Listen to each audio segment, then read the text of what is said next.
O rompimento da mina da Braskem, que aconteceu em Maceió no fim de 2023, é considerado um dos maiores desastres ambientais urbanos da história recente do Brasil.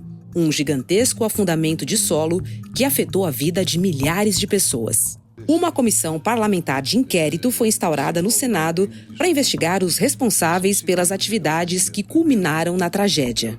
O relatório dessa CPI foi aprovado, com o pedido de indiciamento da Braskem, mais 4 empresas que forneceram laudos falsos ou enganosos, além de 11 pessoas. Relembrando, os primeiros tremores em Maceió foram registrados em março de 2018 e, desde então, rachaduras foram aparecendo no asfalto e nas casas de pelo menos 5 bairros da cidade.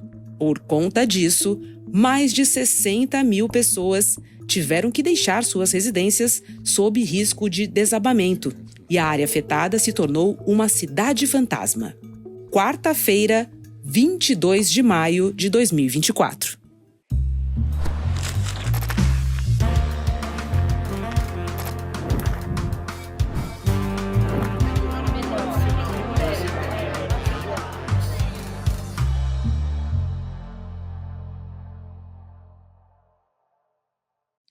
Olá, seja muito bem-vindo, seja muito bem-vinda. Eu sou a Roberta Garcia e este é o videocast Em Detalhes. Aqui sempre vamos analisar uma temática e mergulhar num tema importante do dia. Hoje eu converso com a jornalista Cris Serra sobre um dos maiores desastres ambientais urbanos da história recente do Brasil. Oi, Cris, bom dia para você. Cris, a exploração do sal-gema em Maceió começou ainda na década de 70, né? E a gente sabe que essa exploração levou a uma fragilização do solo, já que o sal-gema é um minério extraído a mais de 1.000 metros de profundidade do solo. E eu pergunto diretamente a você, esse desastre poderia ter sido evitado, na sua opinião? Oi, Roberta, é um prazer estar aqui com você e com quem nos acompanha. Sim, é uma resposta clara e objetiva. Poderia sim ter sido evitado. Primeiro que jamais deveria ter sido autorizada a mineração de sal-gema em área urbana. Como você disse, essa extração de sal-gema começou nos anos 1970, quando os bairros já eram ocupados. Evidente que 50 anos depois, né, hoje e agora, quando o desastre começou a acontecer em 2018, evidente que a densidade populacional era muito maior.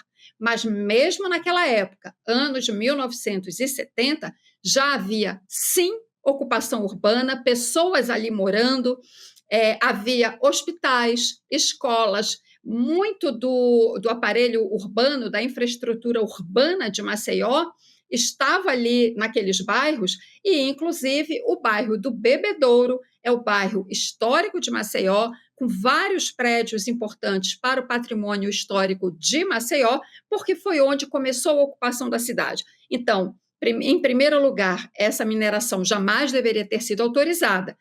E, já que foi autorizada, já que esse absurdo foi permitido, que pelo menos então a empresa tivesse tido desde o começo o cuidado de fazer todo o estudo geológico necessário, instalar todos os aparelhos de monitoramento para detectar com muita antecedência qualquer movimentação no solo. E, evidentemente, Roberta, os órgãos de fiscalização deveriam ter atuado. Não atuaram. Por isso aconteceu o desastre. Se tivessem atuado e se a empresa tivesse sido minimamente responsável, esse desastre, sim, teria sido evitado. Pois é, infelizmente ele aconteceu, né, Cris?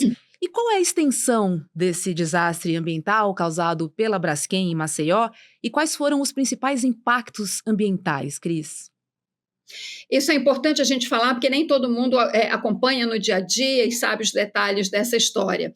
Então, essa extração de sal-gema no subsolo de Maceió, como você mencionou, a mais de 1.000 metros, em torno de 1.000 metros de profundidade, né, no subterrâneo a gente está falando, ela se expandiu, evidentemente, começou lá nos anos 70, a empresa inicialmente se chamava Salgema, depois virou Braskem.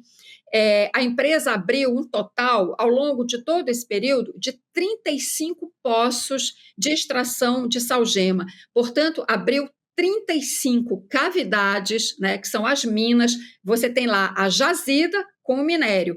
Quando a jazida começa a ser minerada, então a gente fala a mina, né, de onde é extraído o mineral. Bom, essa extração que foi feita de forma absolutamente irresponsável, desenfreada, né, levou então a um afundamento do solo de 5 bairros de Maceió. Estamos falando de Bebedouro, Bom Parto, Pinheiro, Mutange e Farol, uma parte do bairro do Farol. Nesses 5 bairros, você tinha cerca de 14 mil residências, algo assim, e um total de 60 mil moradores, em torno de 60 mil moradores. Essas pessoas, então, foram evacuadas, foram retiradas desses 5 bairros, mas num processo com muitas violações de direitos humanos, né, com indenizações muito questionáveis, né, por parte das pessoas atingidas. Então, hoje é a situação que nós temos lá. Essas pessoas já foram retiradas, permanecem em algumas áreas em torno desses bairros, que a empresa diz que não há perigo, né? Mas que levou a uma situação de isolamento, de ilhamento social dessas pessoas que ficaram lá, que estão sem escola, sem hospital, sem posto de saúde, sem supermercado, sem os serviços básicos de uma cidade, porque esse comércio todo foi embora. Então, essas pessoas, que são justamente as mais pobres, estão lá vivendo um isolamento social. Isso, então, para responder a sua pergunta, do ponto de vista do impacto social. Do ponto de vista do impacto ambiental, a área mais impactada é a Lagoa de Mundaú, a Laguna Mundaú, que é uma região belíssima, de grande importância para comunidades tradicionais de Maceió, pescadores, marisqueiras, né? E que, para nosso espanto, já não bastassem todos esses absurdos que eu estou mencionando aqui, algumas minas foram feitas na lagoa, dentro da lagoa, tanto que a imagem que todo mundo tem na cabeça foi do afundamento justamente de uma das minas que está na lagoa, localizada na lagoa, e que sofreu esse processo de afundamento, que levou àquela movimentação na superfície da água, que todo mundo acompanhou no final do ano passado, né? Tem a imagem, correu aí nas mídias sociais. É evidente que essa mineração na lagoa, né, esse impacto ainda está sendo estudado, mas é óbvio, você está falando de mineração de sal, possivelmente isso vai aumentar a salinidade, né, daquele corpo d'água, né, com impactos na fauna, na flora e etc. Portanto, Roberta, é um desastre gigantesco, com muitos impactos, eu estou apenas aqui resumindo, né, e que torna justamente esse caso Braskem o maior desastre socioambiental urbano do mundo. E, Cris, muitas substâncias químicas, né, foram liberadas no meio ambiente como resultado desse desastre, causando riscos à saúde humana. Mais de 46 mil imóveis foram desocupados e quase 60 mil pessoas foram afetadas pelo problema. Cris, você esteve em Maceió. Você acompanhou de perto a nova realidade dessa comunidade. Conta pra gente o que você sentiu, principalmente os impactos em relação à saúde, à segurança e à qualidade de vida dessas pessoas. Roberta, é uma coisa assim, devastadora. É muito impactante você andar pelos bairros que foram evacuados e que estão vazios. É uma sensação de solidão, um silêncio, uma coisa muito perturbadora, né? Porque são bairros mortos, são lugares sem vida, né? Como você disse, eu já estive lá algumas vezes e então pude acompanhar o processo. A primeira vez que eu fui lá, ainda havia pessoas morando, né? Elas não foram retiradas todas de uma só vez. Você pode imaginar, 60 mil pessoas, você não consegue tirar de uma vez só, né? Muita gente saiu, o desastre, o primeiro processo de afundamento, né, houve um tremor em março de 2018, e a partir desse tremor aumentaram rachaduras, buracos nas ruas e dentro da casa das pessoas, né? Eu esqueci de mencionar isso. As rachaduras nas casas e nas ruas já vinham aparecendo antes desse tremor de março de 2018, né? Então, portanto, já vinha de algum tempo esse processo do solo se movimentando por causa dessas minas, né? Algumas delas enormes, com um tamanho muito maior do que as normas de segurança de engenharia e de extração de minerais no subsolo recomendam, né? Bom, já vinha esse processo, então, de rachaduras nas casas e no solo, houve esse tremor em março de 2018, que aumentou esse processo. Então, houve uma primeira leva, muita gente saindo, apavorada e tudo mais. É importante dizer que a empresa negava que tivesse responsabilidade, até que um laudo do Serviço Geológico Brasileiro atestou que sim, era responsabilidade da mineração desenfreada e predatória que foi feita ali. Continuou, então, o processo, as pessoas saindo. Então, eu fui vendo os bairros se esvaziando completamente. Uma outra coisa que aconteceu, quando as pessoas vão embora e elas fecham um acordo, entre aspas, né, com a Braskem, elas recebem um dinheiro que, em geral, assim, todas as pessoas com quem eu conversei, elas acham que não foi uma indenização no valor apropriado, e elas não só recebem um valor abaixo do valor de fato dos seus imóveis, como elas têm que passar a propriedade desse imóvel para a Braskem. A Braskem se torna dona do imóvel, ela está se tornando dona daqueles 5 bairros, e aí, para que os imóveis não sejam completamente demolidos, com tantas coisas que as pessoas com tanta dificuldade conseguiram construir, as pessoas tiram telhados, janelas, portas, até para vender e complementar essa renda, né, essa indenização. Então, você vê um cenário de casas completamente destelhadas, vandalizadas também, porque muita gente entra lá para vandalizar as casas, sem porta, sem janela, né, num cenário, um matagal crescendo, um cenário total de abandono, é um cenário absolutamente surreal, uma coisa, inclusive, difícil, viu, Roberta, de te descrever em palavras esse processo que reúne uma série de violações que a gente vê neste momento ainda acontecendo em Maceió, porque, como eu disse, as pessoas saíram, mas esse cenário de guerra devastada, de guerra arrasada, está lá como um testemunho desse processo violento de remoção dessas pessoas daqueles bairros.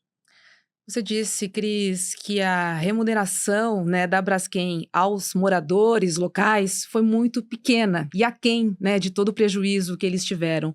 Agora, como as autoridades locais e estaduais responderam ao desastre e quais recursos foram disponibilizados aí para essa comunidade? Roberta, durante muito tempo, a resposta das autoridades a esse desastre foi o silêncio total. Né? Isso é uma reação unânime das pessoas quando eu pergunto, né? Quando eu pergunto a elas, bom, mas aconteceu o tremor em março de 2018, depois, né, um ano depois, veio esse laudo geológico do Serviço Geológico Brasileiro, que foi confirmado por várias empresas internacionais de engenharia, é preciso que se diga, porque a Braskem contestou o laudo do Serviço Geológico Brasileiro, contratou outras empresas, algumas delas internacionais, uma alemã, se eu não me engano, uma francesa, e todas confirmaram o laudo do Serviço Geológico Brasileiro. Né?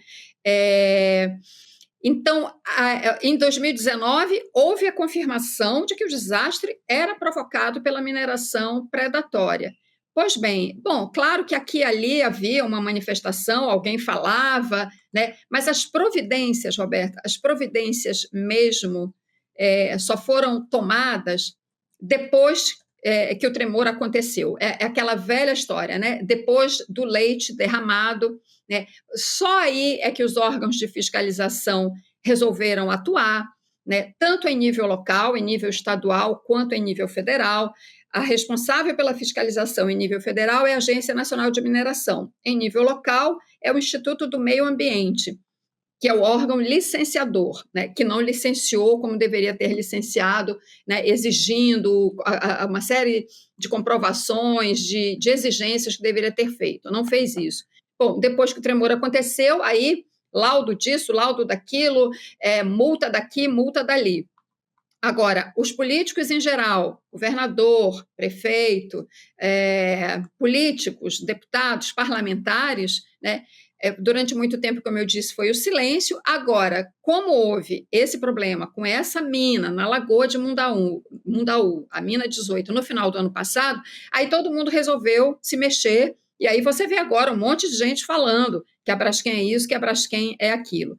E não posso deixar de mencionar também, né, o Ministério Público, tanto do Estado quanto em nível federal, que fizeram suas investigações, mas que acabaram fazendo acordos que, do ponto de vista das pessoas atingidas, são acordos, novamente, eu entrevistei as pessoas e elas são também quase unânimes em dizer isso, são acordos benevolentes com a empresa. E, para encerrar, em se tratando de autoridades, né, do que fizeram ou que deixaram de fazer, a Polícia Federal tem um inquérito aberto, né, desde 2019, se eu não me engano, não sei se 2018 ou 2019, acho que 2019, tem um inquérito aberto, as investigações continuam, mas esse inquérito corre sob sigilo, ninguém sabe o que consta deste inquérito, em algum momento esse inquérito deve ser encerrado, encaminhado ao Ministério Público para que sejam tomadas,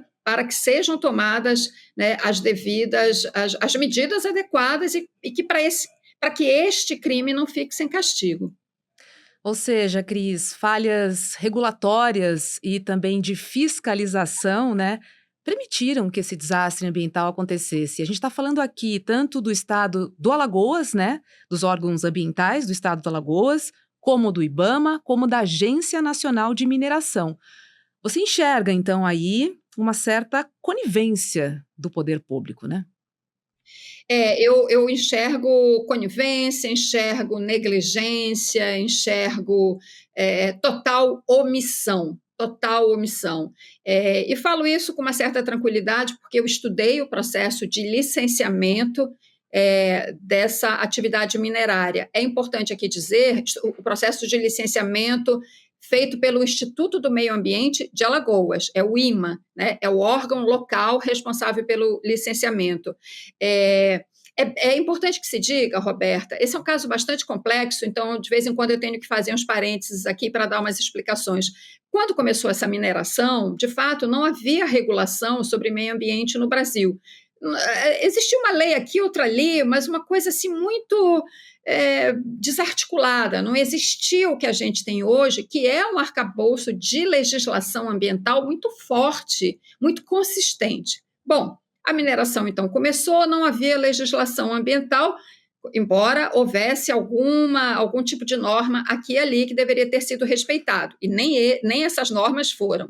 Bom, quando vem a primeira resolução do CONAMA, que é o Conselho Nacional de Meio Ambiente, em 1986, antes até da Constituição brasileira, o CONAMA já existia, e ele estabelece, né, uma regra para o licenciamento ambiental de todas essas atividades econômicas poluidoras, todas as atividades econômicas que podem modificar o meio ambiente, né, que podem ter impacto no meio ambiente, impacto socioambiental, impacto nas comunidades, na vida das pessoas e no meio ambiente. Pois bem, aquela, então, teria sido a oportunidade, em 1986, para que a empresa se adequasse à nova legislação ambiental que surgia e para que o órgão de fiscalização, né, no caso licenciador, que é o Instituto do Meio Ambiente, também cobrasse da empresa esta adequação. Nenhuma coisa nem outra foram feitas. E eu estudei este processo, né, que a gente diz que é de licenciamento, porque, teoricamente, ele foi chamado de processo de licenciamento da Salgema, que depois virou Braskem. E quando você estuda o processo, você vê que ele é completamente deficiente, completamente aquém de um empreendimento minerador de enorme impacto. a começar pelo simples e óbvio fato de que ele estava sendo feito numa área de ocupação urbana, né? Ele estava sendo feito embaixo dos pés das casas das pessoas. Então, só isso já deveria ter ensejado um processo de licenciamento rigoroso. Isto não foi feito, né? E, para completar, a fiscalização que deve ser feita pela Agência Nacional de Mineração, que na época era Departamento Nacional de Produção Mineral, também não foi feita, né? Existe, Roberta, quando você estuda os documentos, existe sim uma documentação que vai e volta do órgão para a empresa, da empresa para o órgão, mas é mera papelada, não tem fiscalização in loco. E empreendimento minerário, você tem que ir e ver o que está acontecendo. Isto não foi feito. E, mais uma vez, por isso que este desastre aconteceu, porque era uma mineração predatória que não foi fiscalizada pelo poder público.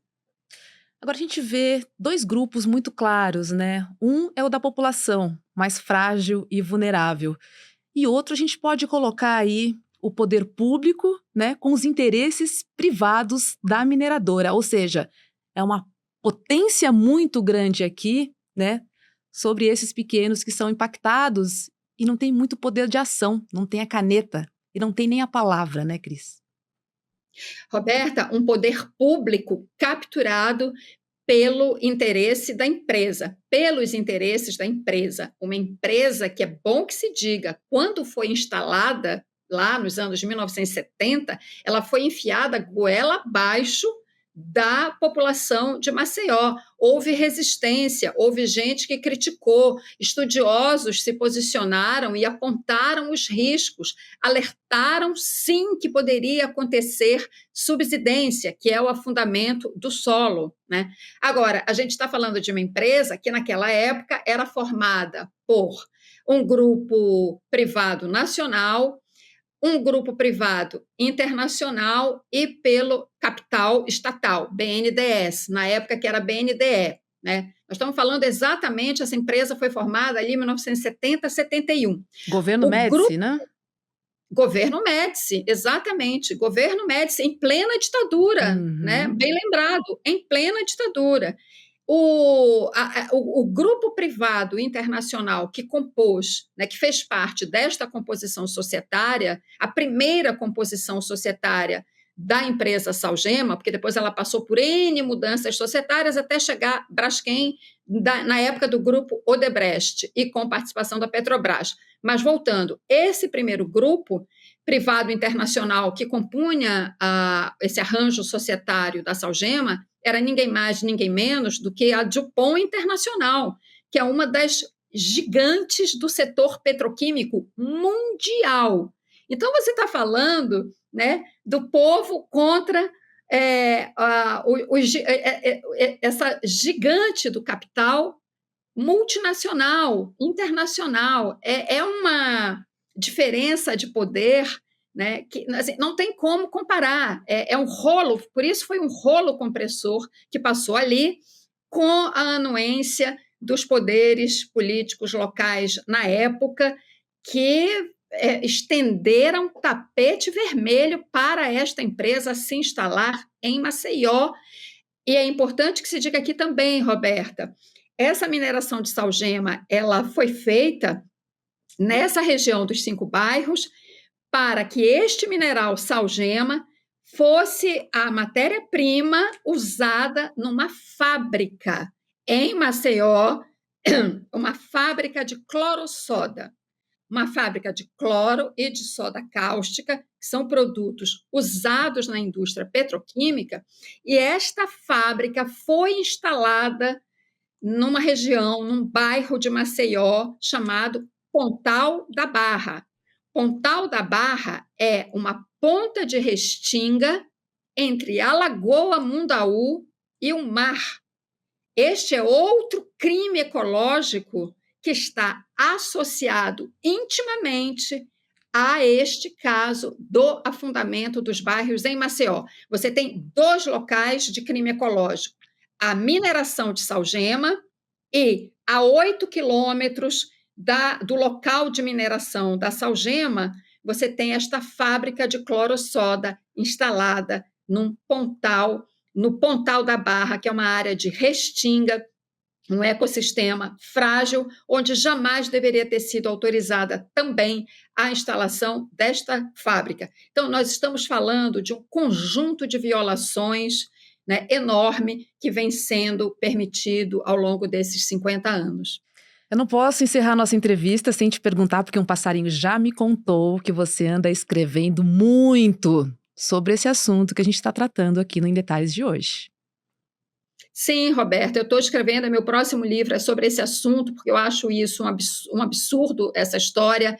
Ela é, de uma certa forma, o caso Braskem é, de uma certa forma, a história do Brasil, né? Como o poder público é capturado pelo grande capital e como o povo fica ao Deus dará, sem condições de resistir, como eu disse, a esse rolo compressor, né? Quando uma empresa vem e se instala com todas as benesses do governo local e tudo mais. É essa história que eu quero contar, mostrar como essa mineração foi feita, de fato, de forma predatória e como esse desastre poderia ter sido evitado para que a gente não veja hoje o sofrimento de tantas pessoas, inclusive com impacto na saúde mental muito grande, que levou algumas pessoas a se suicidarem, e isso é de extrema gravidade, outras pessoas a terem infarto, a terem AVC. Esse impacto mental precisa ser dimensionado e essas pessoas e essas famílias precisam ser devidamente compensadas e reparadas. É por isso que eu estou escrevendo esse livro. Estamos todos ansiosos, Cris Serra, para mais um livro que deve sair aí. Estou torcendo para que saia esse ano, mas a gente aguarda até o ano que vem. Obrigada, Cris. Como sempre, é um prazer conversar com você. Boas. Obrigada a você, Roberta, por manter esse assunto na pauta e por me dar essa oportunidade aqui de falar. Obrigada. Obrigada, bom dia para você. E para você que nos acompanha no canal do YouTube, na sequência tem ICL Mercado e Investimentos com Débora Maganha e André Cantedelli. Tchau, tchau.